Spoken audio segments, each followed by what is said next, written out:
Uh-huh. Yeah. Boy. Detroit. Yeah. Uh-huh. Čaute, ja som Lego, The Pastels, toto je prvá tanečná lekcia z Orange Dance Story, z muzikálu Príbehu ulice 2. Teraz si začneme prvú osmičku.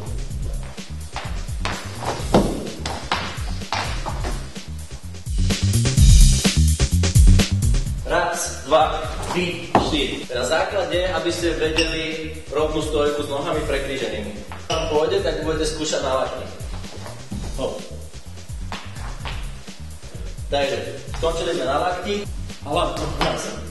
Prehodíš sa na druhú stranu, nechávaš hlavu na zemi, ruku, hlavu počvíhávaš pod telo a pravá ide na brucho. Švíhaš hlavou nohou. Zastavíš, vypíš. Začíname druhú osmičku. Každý ten prvok vychádza keby na dve doby. Takže sme skončili na osmičku baby freeze a dve doby točíš.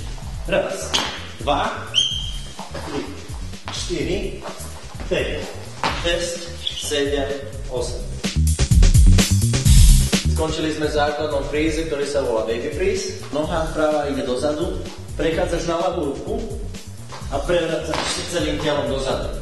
Kopeš ľavou nohou hore a ruky ti švíhajú späť tým a tlačíš hlavou do zeme. Pretočíš, vykopneš nohy, púšťaš sa z ruky, ideš na krk. Hop a vytlačaš sa hore. Pum. Tak ja vám ďakujem za pozornosť, buďte trpezliví a trénujte a keď nás chcete vidieť naživo, tak príďte na Príbeh ulice 2.